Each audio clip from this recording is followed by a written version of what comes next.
Es un honor para este programa contar con la presencia de nada menos de Criss Angel visitando Cabo San Lucas. Welcome to Los Cabos, Criss. Thank you so much for having me here.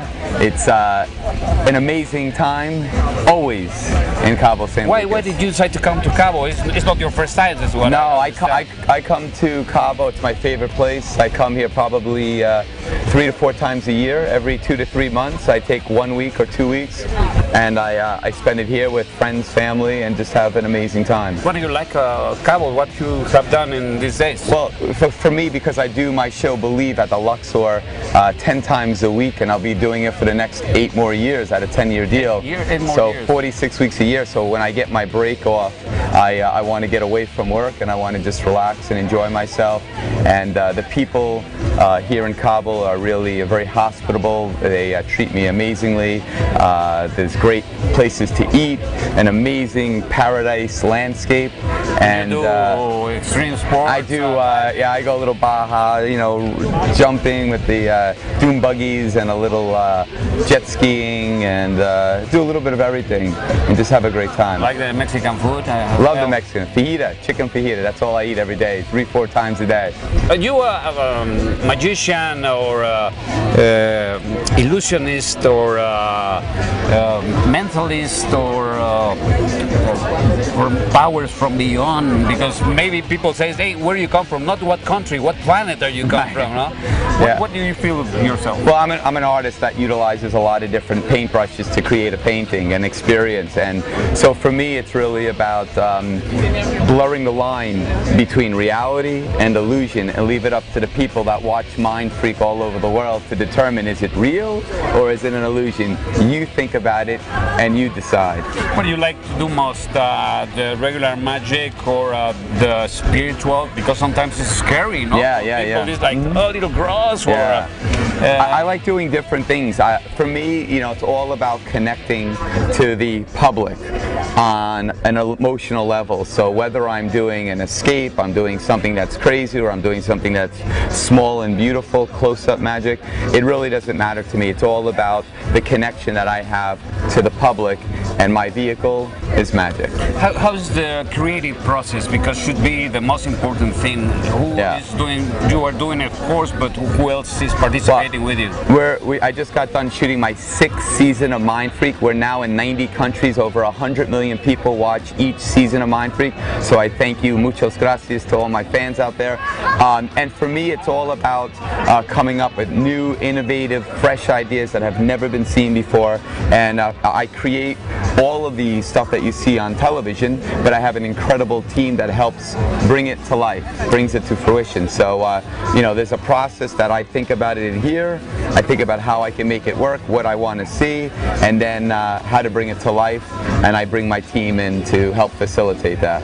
Because there are not many like you. Of course, we have Copperfield, this David Blaine, but really you are right now doing spectacular work, and it's not easy because you have to create something new. The challenge for the next one. What has been for you the top of your acts? Well, I think some of the highlights of my career is when I floated above the Luxor, more than 500 feet above Las Vegas Boulevard. I have the most watched internet magic clip in the history of the internet, which is when I walked on water. I think it's like 37 million people watch that on YouTube alone. But for me, it's always about pushing the envelope and trying to always lead the others to try to top me or to try to do something, and I always try to top myself. But I think it's very important to, you know, magic doesn't garner the respect that the industry like the cinema or music does, and so for me, I want to inspire future magicians to take the art of magic and make it something that garners the same respect that those industries do, and make it, and I want a kid now that's 8 years old to take magic way beyond what I've done in my career, and that's the goal, is to inspire, whether you want to be a professional magician or you just want to learn a couple things to meet a chiquita or, you know, break the ice at school. Or magic is a wonderful tool. It served me incredibly well, and I think everybody needs to learn one great trick. That's it. You inspired in Houdini, of course, but who else? My dad was actually dad? my biggest inspiration. He was not a magician, but he was a man who showed the power of the mind, body, and spirit when they worked together.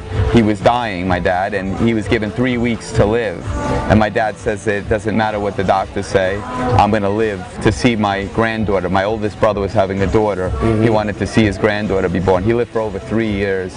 He amazed the doctors, and he showed me the most important lesson in life, and that is the power of the mind, body, and spirit, that anything in life is possible. If you are watching this right now and you have a dream and you want to live your dream like I'm living mine, I'm not special, I'm not different than you.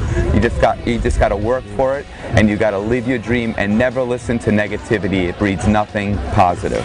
What do you do normally to exercise and to be in shape, and mentally also? You make yoga. What do you do? I work out with weight training. I do a lot of physical activities. Doing my show, Believe, at the Luxor 10 times a week, twice a night, it's very physical. So I'm hanging upside down in a straitjacket over the audience. I'm running around. I'm floating. I'm doing all sorts of crazy things. So I'm exerting a lot of energy. That's why it's so great to come to meet Cabo and have a chance to sit here with all the wonderful people, the guests here, have some drinks, eat some food. At the end, the Land's End, with the magic of the Land's End. Yeah, it's amazing, you know, the magic of Cabo. And intellectual preparation, what do you read, or what do you like to read? I hate reading. I hate reading. I was never a big reader. I mean, I just honest, that's not me as a person. I have a lot of magic books and stuff that fascinates me, but I don't honestly have the time to do much of anything. Right now I do my live show, and then I do my TV show, and then I have other projects like the Magic Hits, and so I have very, very little time to devote to lots of things that I like to do. What about family? You have well, I bring my family to Cabo. When I get a break, I actually bring my mother, my brothers, my friends. I just came on a trip with all my friends and my family. Now come here with probably 7 guys, and you know, this is the opportunity to not talk business and just talk fun. Yeah, and a lot of fans they'd like to know, you are single, still single? Yeah, I'm not married. That's true. I'm definitely not married. And are you probably in the future, or have you thought in having children? Or yeah, I mean, God only knows. But for me, I'm married to my career right now, and I'm so passionate and obsessed with my work that I want to be a father like my father was to me. And until I can devote and dedicate that type of time, I don't think it's fair for me to have a child. It's something else that you want to say to our friends about the message of life, what you want to transmit with your profession to the kids and the young people that right now, you know, the youth is a little sometimes with temptations of drugs and things like that.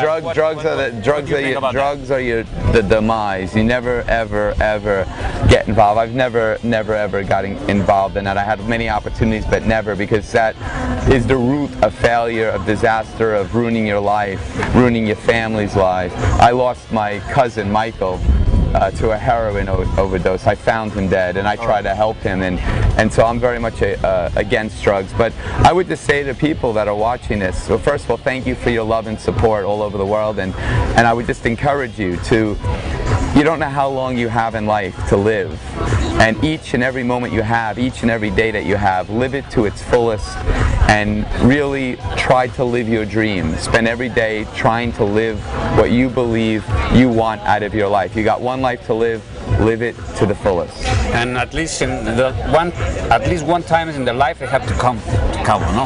Well, I would say multiple times. I come to Cabo, like I said, 3-4 times, and if you want to have a party and you want to have a great time, Me Cabo is the place to come. I've been here many times, and it's the most excitement, the most energy, the most amount of people, and it's in the heart, in the center of all the action. And if you want to have a great time, maybe I'll see you right here. And I just thank you for your time, thank you for watching, and when you're in Las Vegas, come see me, and I'll leave you off with one last thing.